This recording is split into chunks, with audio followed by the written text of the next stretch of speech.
త్రిజగన్నుత శౌర్యరమాలలామ.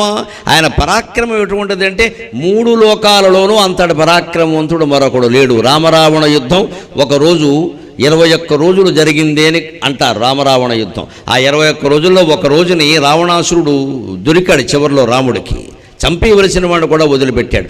ఆ రోజు చాలా కోపంతో రామచంద్రమూర్తి యుద్ధం చేశాడు.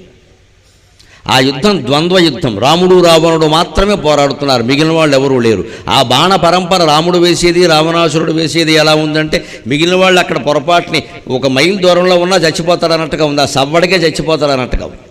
చందన స్థితి బడౌజ క్షత్రు జడ్జకృక్షమా గర్మరుద్గరుచ్ఛాత్కృతములు క్రవ్యాదరాడ్గాత్ర కనద అసృగ్గాఘన హవ్యభుద్భువకృత క్షౌత్కృతములు అని ఆముక్త మాల్యదలో వర్ణిస్తాడు. ఇలా ఘోరంగా రాముని బాణాలు ఎలా ఉంటాయని అంత భయంకరంగా సాగుతోంది. ఆ యుద్ధాన్ని చూసి జాంబవంతుడు, హనుమంతుడు, విభీషణుడు, లక్ష్మణుడు అందరూ దూరంగా జరిగిపోయారట.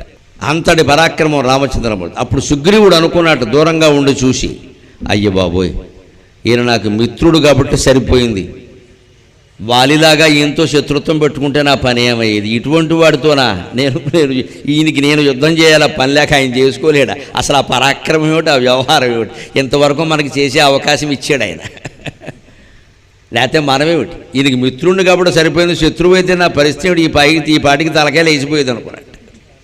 ఒక్కొక్కరి భావన ఒక్కొక్క రకం.